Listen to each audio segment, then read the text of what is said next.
ത്രിയേക ദൈവത്തിന് സ്തുതി. നമ്മുടെ അനുദിന പ്രാർത്ഥനയിൽ പലതവണ ആവർത്തിക്കുന്ന പ്രാർത്ഥനയാണ് സ്വർഗസ്ഥനായ പിതാവേ എന്ന പ്രാർത്ഥന.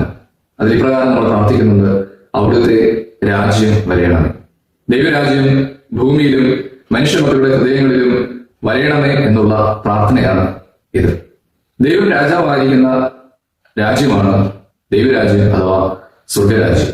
നമ്മളൊരു രാജ്യത്ത് ജീവിക്കുമ്പോൾ അവിടുത്തെ ഭരണാധികാരിയെയും അവിടുത്തെ നിയമങ്ങളെയും അനുസരിക്കാനുള്ള ബാധ്യത നമുക്കുണ്ട്. അങ്ങനെയെങ്കിൽ ദൈവരാജ്യത്തിൽ ദൈവത്തെയും അവിടുത്തെ കൽപ്പനകളെയും അനുസരിക്കുവാൻ നമ്മൾ ബാധ്യസ്ഥരാണ്. ആദാമും ഹവ്വായും പർദീസായി പിതാവായ ദൈവത്തോടൊപ്പമായിരുന്നപ്പോൾ അവർ ദൈവരാജ്യ അനുഭവത്തിലായിരുന്നു.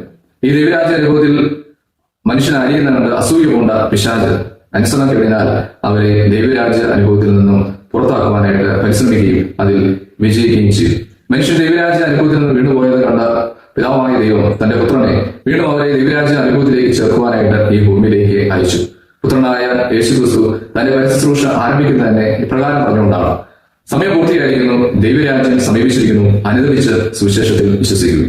കർത്താവ് തന്റെ പരിശുശ്രൂഷ ആരംഭിക്കുന്നത് തന്നെ ദൈവരാജ്യത്തെ കുറിച്ച് പറഞ്ഞുകൊണ്ടാണ്.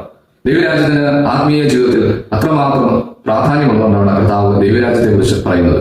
തന്റെ പരിശുശ്രൂഷ കാലഘട്ടത്തിൽ പല ഉപമകളിലൂടെ കർത്താവ് ദൈവരാജ്യത്തെ കുറിച്ച് പറയുന്നുണ്ട്.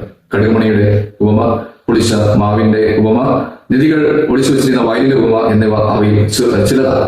കർത്താവ് ഉയർന്നതിന് ശേഷം ശിഷ്യന്മാർക്ക് പ്രതിഷ്ഠപ്പെടുമ്പോൾ അപ്പോസ്തല പ്രവർത്തനം 1:3 ദൈവരാജ്യത്തെ കുറിച്ച് അവരെ പഠിപ്പിക്കുന്നു എന്ന് നമ്മൾ വായിക്കുന്നു. അപ്രകാരം ദൈവരാജ്യം എന്നത് ആത്മീയ ജീവിതത്തിൽ വളരെ പ്രാധാന്യമുള്ളതായ ഒരു കാര്യമാണ്. നോമ്പിന്റെ ഈ അവസ്ഥയിലൂടെ നമ്മൾ കടന്നു പോകുമ്പോൾ ദൈവരാജ്യത്തെ കുറിച്ച് ചിന്തിക്കുവാനും ദൈവരാജ്യത്തിന്റെ അംഗങ്ങളായി മാറുവാനും വേണ്ടിയാണ് സഭ നമുക്ക് പ്രാർത്ഥനയുടെയും ഉപവാസത്തിന്റെയും പ്രായശ്ചിത്തത്തിന്റെയും ഒക്കെയും തലങ്ങളിലൂടെ നമ്മളെ കടത്തിവിടുന്നത്. അതിനാൽ ദൈവരാജ്യ അനുഭവത്തിലേക്ക് കടന്നു പോകുവാൻ നമുക്ക് പരിശ്രമിക്കും. സഭയുടെ അടിസ്ഥാന വിശ്വാസമായ കർത്താവിന്റെ രണ്ടാമത്തെ വരവ് സംഭവിക്കുമ്പോൾ ദൈവരാജ്യം അക്ഷരാർത്ഥത്തിൽ ഈ ലോകത്തിൽ സംസ്ഥാപിതമാകുമ്പോൾ നമ്മൾ കാത്തിരുന്ന നമ്മുടെ ദൈവത്തെ മുഖാമുഖം കാണുവാനും അവനെ ആരാധിക്കുവാനും അനന്തമായ ഈ ജീവിതത്തിൽ അവനോടൊപ്പമായിരിക്കുവാൻ നമുക്ക് സാധിക്കട്ടെ എന്ന പ്രാർത്ഥനയുടെ വാക്കുകൾ ഉപസംഹരിക്കുന്നു. ദൈവത്തിന്റെ നാമം മാത്രം മാറാകട്ടെ. ആമേൻ.